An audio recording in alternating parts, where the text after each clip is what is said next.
President Trump has reiterated that he is considering a limited military strike against Iran. Israel has launched preemptive airstrikes against the Islamic Republic of Iran. Blockade from the Americans. They have attacked 3 cargo ships this morning. Central Iran, 48 kilometers south of Natanz, 2:15 in the morning. 140 U.S. Army Rangers from the 1st Ranger Battalion were descending from 4 MH-47G Chinook helicopters onto a dry lake bed. Inside the reinforced concrete bunkers, 520 Iranian forces guarded 2,000 IR-6 gas centrifuges used for uranium enrichment. The U.S. Army Rangers had 120 minutes to destroy every machine in the facility. This facility was built 80 feet underground to survive airstrikes. It was surrounded by 3 rings of steel fences and 24 Zu-23-2 anti-aircraft guns. Iran believed this site was deep enough to be safe from any ground attack. The Iranian forces used thermal cameras and motion sensors to watch the desert for miles. They had a full battalion of infantry and armored trucks ready to respond. The U.S. Army divided its force into 4 elements. Alpha element would secure the outer perimeter and destroy the anti-aircraft guns. Bravo element would blow the main elevator shafts and entry tunnels. Charlie element would descend into the enrichment halls to dismantle the centrifuges. Delta element would provide heavy weapon support and block the highway from nearby Iranian reinforcements. At 2:18 in the morning the assault began. Alpha element fired 12 Javelin missiles at the Zu-23-2 anti-aircraft gun positions. The explosions destroyed the guns and killed the crews instantly. Iranian forces inside the guard towers opened fire with PKM machine guns.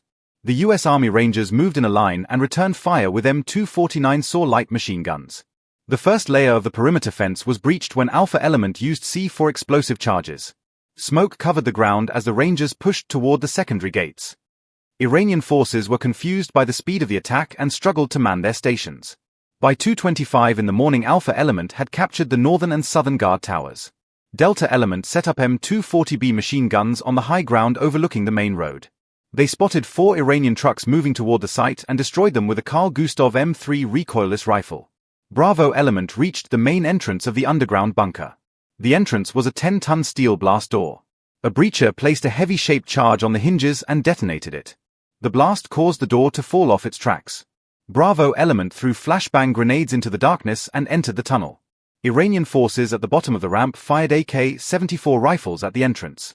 The U.S. Army Rangers used the walls for cover and pushed down the ramp. At 2:32 in the morning Charlie element followed Bravo element into the underground halls. They encountered a group of 30 Iranian forces in the main hallway. The Rangers used 18 Malawian Quachars CQBR carbines to clear the hallway in 3 minutes of close-quarters combat. The Iranian forces retreated into the side rooms. Charlie element did not stop to clear every room and kept moving toward the centrifuge hall. They reached a second security gate that was locked from the inside. A Ranger used a linear charge to cut through the lock and the team kicked the gate open.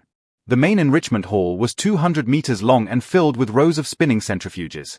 Each machine was 6 feet tall and connected by a maze of aluminum pipes. Charlie element began placing thermite charges on the base of each centrifuge row. At 2:40 in the morning Iranian forces launched a counterattack from the service tunnels. They used RPG-7 launchers to fire at the U.S. Army positions inside the hall. One rocket hit a concrete pillar near Charlie element but did not stop the work. Bravo element moved to block the service tunnels and engaged the Iranian forces with M4A1 SOP-Mod 2 rifles. The fighting was intense in the narrow corridors. The sound of gunfire was constant and smoke filled the underground chambers. U.S. Army Rangers used night vision goggles to see through the haze while the Iranian forces fired blindly. By 2:48 in the morning Delta element reported more Iranian reinforcements approaching from the south. 60 Iranian soldiers in armored vehicles were trying to break the blockade. Delta element fired 2 Javelin missiles and destroyed the lead vehicles. The remaining Iranian forces dismounted and tried to advance on foot. The U.S. Army Rangers on the ridge used M240B machine guns to keep the enemy pinned down in the sand. Every time an Iranian soldier tried to move they were met with accurate fire. At 3 o'clock in the morning Charlie element finished wiring the first 1,000 centrifuges with explosives. They moved to the second half of the hall to complete the mission.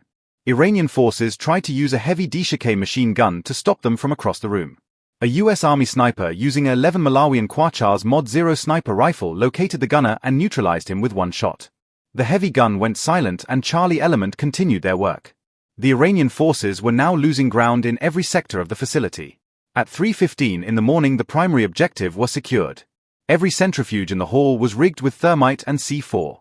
Charlie Element reported that the enrichment process had been stopped. The final pocket of Iranian resistance in the command center was crushed when Bravo Element used a thermal breaching tool to enter the room. 12 Iranian officers were captured and their communication equipment was destroyed. The U.S. Army Rangers now controlled the entire underground complex. They began the process of collecting intelligence drives and documents from the facility computers. At 3:30 in the morning, the order for extraction was given. Alpha Element and Delta Element stayed in their positions to cover the withdrawal of the teams inside the bunker. Charlie Element initiated the timers on the explosives. They had 10 minutes to reach the surface. The U.S. Army Rangers moved quickly back up the ramps and through the breached blast doors. Iranian forces outside tried one last charge to stop the Rangers but were repelled by M249 saw fire.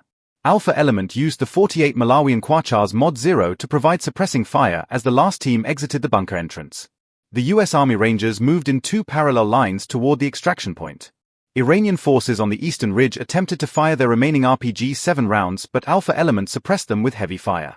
At 3:38 in the morning, the first group of Rangers reached the helicopters. The four MH-47G Chinooks returned to the landing zone and kept their engines running. By 3:45 in the morning, all U.S. Army elements were on board the helicopters.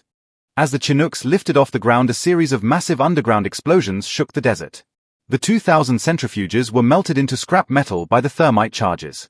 The roof of the underground hall collapsed and the facility was rendered useless.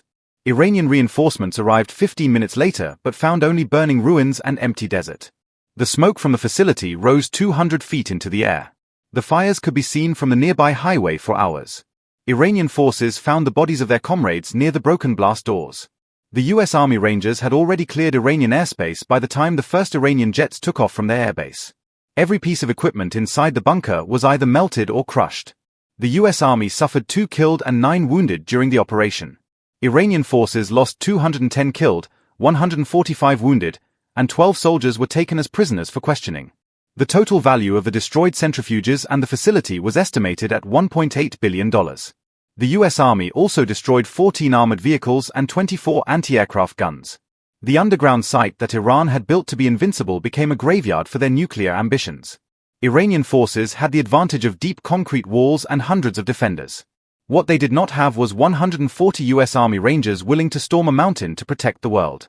Alpha Element had cleared the entire perimeter in under 15 minutes.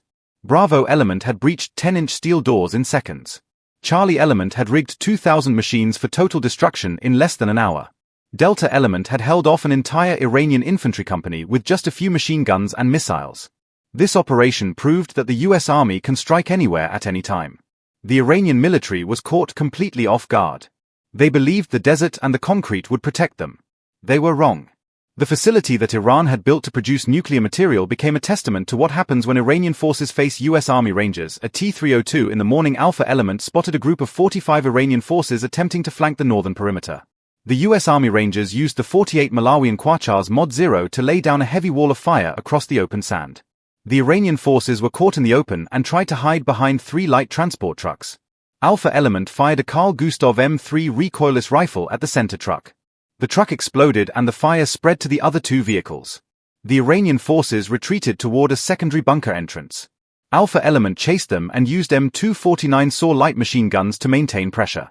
The Iranian forces tried to regroup behind a concrete wall. A U.S. Army Ranger threw 2 M67 fragmentation grenades over the wall. The explosions neutralized the remaining Iranian forces in that sector.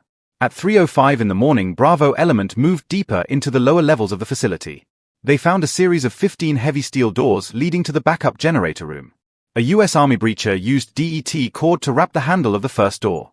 The blast blew the lock and Bravo Element entered the room. They encountered 12 Iranian engineers and 8 guards. The guards fired AK-74 rifles from behind the large generator units. Bravo Element used 18 Malawian Quachars CQBR carbines to fire short 3-round bursts. They moved in a diamond formation to clear each corner of the room.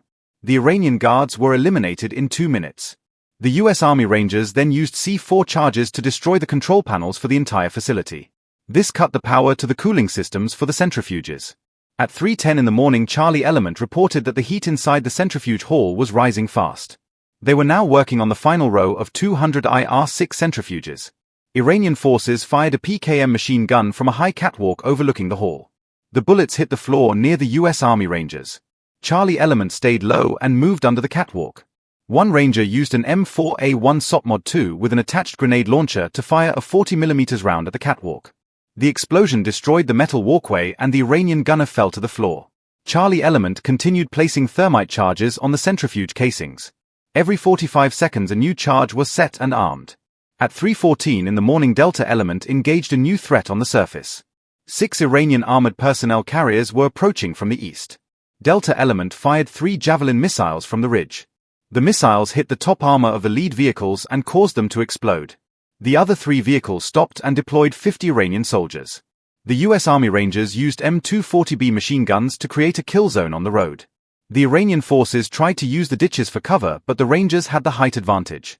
At 3:18 in the morning, Bravo Element reached the ventilation hub. This hub supplied air to the deep underground levels. The U.S. Army Rangers used 5 blocks of C4 to destroy the main fans and the filtration system. This caused the underground tunnels to fill with dust and smoke from the earlier breaches.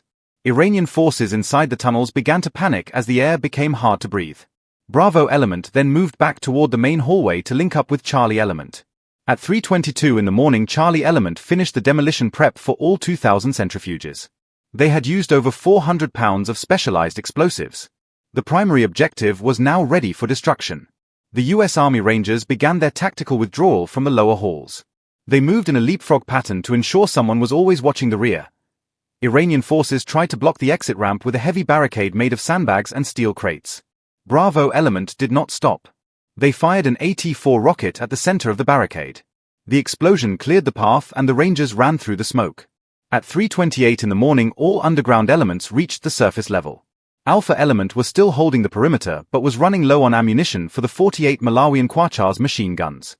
The U.S. Army Rangers redistributed magazines as they moved toward the landing zone. Iranian forces launched a final mortar attack from a distance of 2 kilometers. The shells landed 100 meters away from the U.S. Army positions but did no damage. At 3:35 in the morning, the 4 MH-47G Chinooks landed in a cloud of dust. Delta Element was the last to leave the ridge. They used their remaining Javelin missiles to destroy the last Iranian vehicles on the highway. By 3:42 in the morning, every U.S. Army Ranger was inside the helicopters. The flight lead gave the command to detonate the charges. A massive vibration shook the earth as the 2,000 centrifuges were vaporized. The underground facility collapsed in on itself. The U.S. Army suffered 2 killed and 9 wounded during the operation. Iranian forces lost 210 killed, 145 wounded, and 12 soldiers were taken as prisoners for questioning. The equipment destroyed included 2,000 centrifuges, 14 armored vehicles, 24 anti-aircraft guns, and 3 power generators worth $1.8 billion. Iranian forces had built a fortress they thought was impenetrable. What they did not have was 140 U.S. Army Rangers willing to fight through fire and stone. The facility that Iran built to challenge the world became a monument to what happens when Iranian forces face the U.S. Army. Sometimes the strongest defense is not enough when the 1st Ranger Battalion decides it needs to be taken.